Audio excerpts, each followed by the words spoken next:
अतीक अहमद और अशरफ की हत्या मामला पहुंचा सुप्रीम कोर्ट। पुलिस कस्टडी में हत्या पे सवाल उठ रहे हैं। याचिका में सुप्रीम कोर्ट के रिटायर्ड जज की निगरानी जांच की मांग की गई है।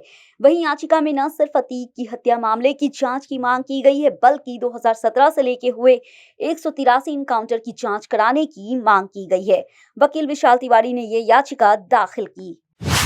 माफिया अतीक अहमद और उसके भाई अशरफ को पुलिस कस्टडी में हुई हत्या को लेकर के सियासी पारा अपने चरम पे पहुंच चुका है। तकरीबन सभी विपक्षी दलों ने अतीक अशरफ हत्याकांड को लेकर के अपने प्रदेश की योगी सरकार को निशाने पे ले रखा है। यूपी में कानून व्यवस्था पे सवाल खड़े किए जाने के साथ पुलिस की लापरवाही से लेकर सरकार की मंशा तक प्रश्न चिन्ह लगाए जा चुके हैं। हालांकि यूपी सरकार की ओर से इस हत्याकांड की जांच के लिए एक न्यायिक कमेटी बनाने का फैसला हुआ है। उत्तर प्रदेश में निकाय चुनाव के बीच अतीक अहमद की एक वायरल फोटो पे बवाल होना तय माना जा रहा है। इस तस्वीर का लिंक बीजेपी उम्मीदवार से जुड़ा हुआ है। उत्तर प्रदेश के स्थित प्रयागराज में अतीक अहमद और अशरफ की हत्या के बाद शाइस्ता परवीन सरेंडर कर सकती हैं। अतीक अहमद के वकील विजय मिश्रा ने कहा है कि शाइस्ता आज सरेंडर कर सकती हैं। कांग्रेस अध्यक्ष मल्लिकार्जुन खड़गे ने प्रधानमंत्री नरेंद्र मोदी को पत्र लिख करके मांग की है। उन्होंने देश भर में जाति आधारित जनगणना कराने की मांग की है। खड़गे ने पीएम मोदी को पत्र लिखा है कि साल 2021 में नियमित 10 वर्षीय जनगणना की जानी चाहिए थी, लेकिन नहीं हो पाई। हम मांग करते हैं कि इसे तत्काल किया जाए। कर्नाटक के पूर्व मुख्यमंत्री जगदीश शेट्टार कांग्रेस में शामिल हो गए। बता दें कि जगदीश शेट्टार ने भाजपा से इस्तीफा दे दिया था। उसके बाद से ही ऐसी चर्चा थी कि शेट्टार कांग्रेस में शामिल हो सकते हैं। शेट्टार ने भाजपा से इस्तीफा देते हुए कहा था कि उन्होंने भारी मन से पार्टी से इस्तीफा दिया है। महाराष्ट्र के पूर्व मुख्यमंत्री उद्धव ठाकरे ने हिंदुत्व के मुद्दे पर बीजेपी और आरएसएस को आड़े हाथे ले लिया है। ठाकरे ने कहा है कि एक तरफ बीजेपी हनुमान चालीसा पढ़ती है तो दूसरी तरफ वे मस्जिदों में जाके कव्वाली सुनते हैं। क्या ये उनका हिंदुत्व है? वे यूपी में जाकर हिंदू में मन की बात करते हैं। क्या यही उनका हिंदुत्व है? हमारा हिंदुत्व देश के लिए जीवन बलिदान है और उनका हिंदुत्व केवल दिखावा है। नवी मुंबई के खारघर में महाराष्ट्र भूषण अवार्ड कार्यक्रम में लाखों लोग पहुंचे थे। इस दौरान लू लगने से 11 लोगों की मौत हो गई है। इस बीच नागपुर में महाविकास आघाड़ी की बैठक के बाद उद्धव ठाकरे, अजित पवार और आदित्य ठाकरे ने एमजीएम अस्पताल में इलाज करा रहे मरीजों से मुलाकात की। तीनों नेताओं ने मरीज की स्वास्थ्य की जानकारी ली। वहीं विपक्ष ने महाराष्ट्र की भाजपा सरकार पर निशाना साधा है। कहा है कि इस कार्यक्रम में खुद केंद्रीय गृह मंत्री अमित शाह और मुख्यमंत्री एकनाथ शिंदे और उप मुख्यमंत्री देवेंद्र फडणवीस थे। इस सरकार की लापरवाही की वजह से 11 मासूमों की मौत हुई है, क्योंकि उन्होंने इतनी तपती धूप में कार्यक्रम आयोजित किया था। केंद्रीय गृह मंत्री अमित शाह ने रविवार को गोवा के एक रैली को संबोधित किया है। इस दौरान उन्होंने चुनावी राज्य कर्नाटक को लेकर के दावा किया है कि बीजेपी अगले महीने कर्नाटक में फिर सरकार बनाएगी। मालूम हो कि कर्नाटक में 10 मई को विधानसभा चुनाव होने वाले हैं और नतीजे 13 मई को आएंगे। ऐसे में अमित शाह ने राज्य में सरकार बनाने का दावा किया है। वहीं अमित शाह ने राहुल गांधी पे निशाना साधते हुए कहा है कि राहुल गांधी ने कांग्रेस के लिए पूर्वोत्तर राज्यों में चुनाव प्रचार किया, लेकिन वहां पार्टी का सफाया हो गया है। शाह ने कहा है, एक समय था पूर्वोत्तर को कांग्रेस अपना गढ़ मानती थी, लेकिन आज उनका यहाँ पे सफाया हो गया। कर्नाटक विधानसभा चुनाव 10 मई को होने वाले हैं। सभी पार्टी अपने प्रचार प्रसार में लगी हुई है। चुनाव में 1 महीने से कम का समय रह गया है। ऐसे में कांग्रेस ने भी कमर कस ली है। राहुल गांधी रविवार से 2 दिवसीय कर्नाटक दौरे पर हैं। आज वो बिदर जिले के भलकी और हुमानाबाद में 2 जनसभा को संबोधित करेंगे।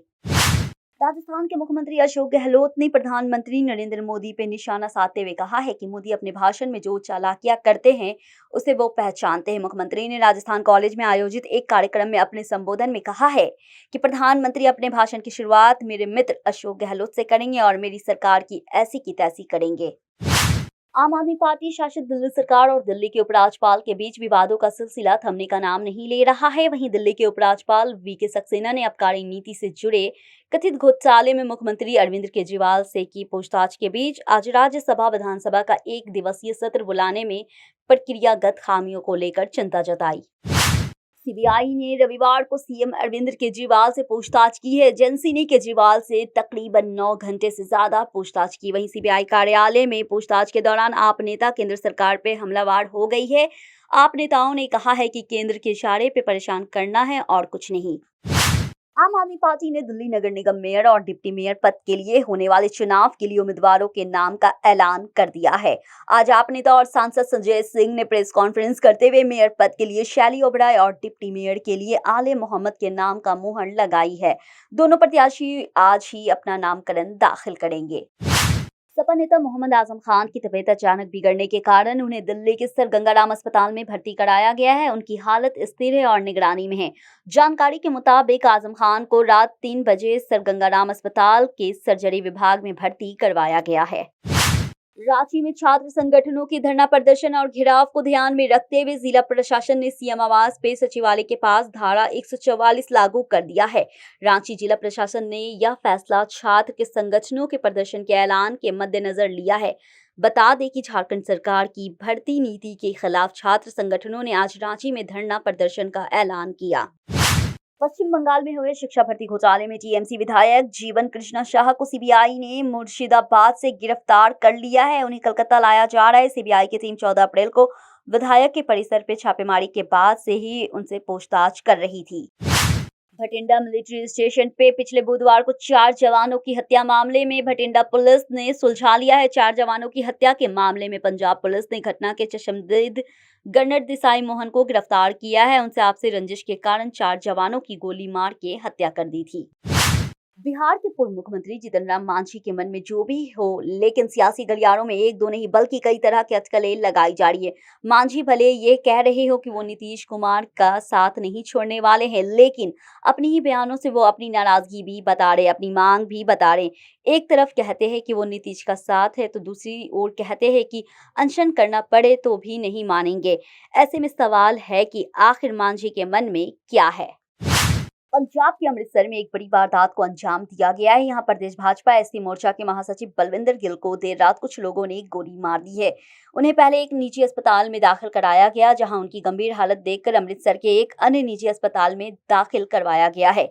वारदात की जानकारी मिलते ही एसपी जुगराज सिंह घटनास्थल पर पहुंचे। वहीं पुलिस घटनास्थल के आसपास लगे सीसीटीवी कैमरे की फुटेज खंगालने में जुटी है। आईएस आतंकियों ने हमा क्षेत्र में मौसमी सब्जी की तलाश कर रहे 31 लोगों की हत्या कर दी गई है। Syrian observation for human rights के मुताबिक एक अन्य घटना में आईएस जिहादियों द्वारा 4 चरवाहों की हत्या और 2 अन्य के अपहरण की जानकारी मिली है। नारनौल के नेशनल हाईवे 152 गांव में चाटगवाना के पास 4 माह पहले अवैध शराब सहित पकड़े गए कैंटर में मामले में पुलिस ने चौंकाने वाले खुलासे किए हैं। आरोपियों ने शराब की बोतल का लेबल बदलने के लिए मंसिर स्थित 2 घरों को गोदाम बना रखा था। इतना ही नहीं, ड्राइवर को एक कंपनी का डायरेक्टर तक बना रखा था। यही नहीं, मुनाफे के लिए आबकारी विभाग में ड्यूटी भरे बिना अवैध शराब को निकलवाते थे। दिल्ली सीमा से सटे गांव नहरी में प्रॉपर्टी डीलर पर पिस्तौल से हमला कर 3 बदमाश 2 लाख रुपए की नकदी लूट कर भाग गए हैं। पीड़ित प्रॉपर्टी डीलर अपने पड़ोसी प्रॉपर्टी डीलर के कार्यालय में रुपए लेने गए थे।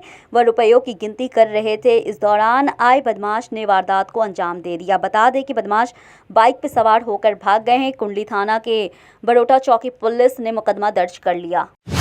यूपी के प्रयागराज में अतीक और उसके भाई अशरफ की हत्या में शामिल एक शूटर अरुण मौर्य की आपराधिक पृष्ठभूमि हरियाणा के पानीपत से ही शुरू हुई थी, जहां हत्यारों के शौक ने उसे जेल भी पहुंचाया था। मामले में जमानत पे छूटने के बाद शूटर अरुण ने एक युवक से मारपीट की थी, जिसके बाद यहां से फरार हो गया था।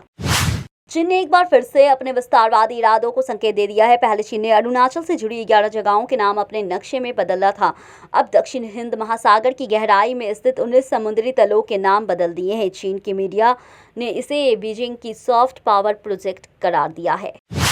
दिल्ली में एक 3 मंजिला इमारत बगल के प्लॉट में बेसमेंट की खुदाई के दौरान ढह गई है। हादसा दिल्ली के टाइगर गार्डन इलाके में हुआ। AE8 opposite metro pillar number 448 के पास जैसे ही इमारत ढहने की सूचना निगम के अधिकारियों को मिली, मौके पर 3 दमकल की गाड़ियां को भेजा गया। इस घटना में फिलहाल किसी की हाथाहाथ होने की खबर नहीं है।